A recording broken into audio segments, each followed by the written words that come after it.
We all have a shared responsibility to get serious about promoting country ownership, the end state where a nation's efforts are led, implemented, and eventually paid for by its government, its communities, its civil society, its private sector. I spoke earlier about how the United States is supporting country ownership, but we also look to our partner countries and donors to do their part. They can follow the example of the last few years in South Africa, Namibia, Botswana, India, and other countries who are able to provide more and better care for their own people because they are committing more of their own resources to HIV/AIDS.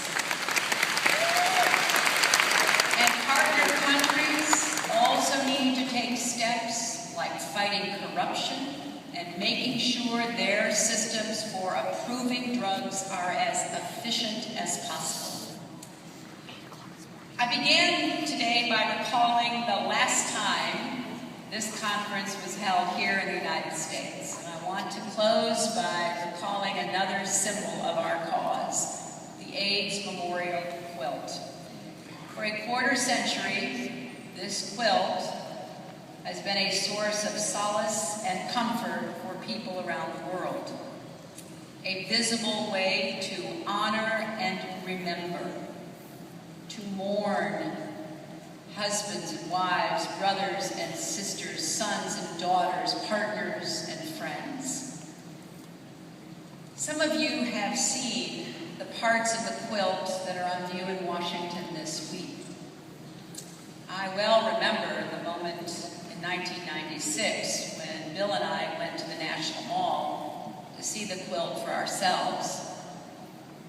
I had sent word ahead that I wanted to know where the names of friends I had lost were placed so that I could be sure to find them. When we saw how enormous the quilt was, covering acres of ground, stretching from the Capitol building to the Washington Monument, it was devastating. And in the months and years that followed, the quilt kept growing. In fact, back in 1996 was the last time it could be displayed all at once. It just got too big. Too many people kept dying. We are all here today because we want to bring about that moment when we stop adding names. When we can come to a gathering like this one and not talk about the fight against AIDS, but instead commemorate the birth of a generation that is free of AIDS. Now that moment is still in the distance, but we know what road we need to take. We are closer to that destination than we've ever been. And as we continue on this journey together, we should be encouraged and inspired by the knowledge of how far we've already come.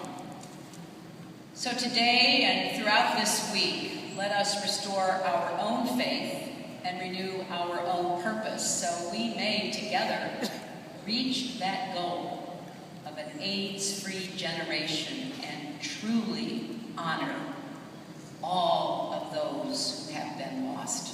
Thank you all very much.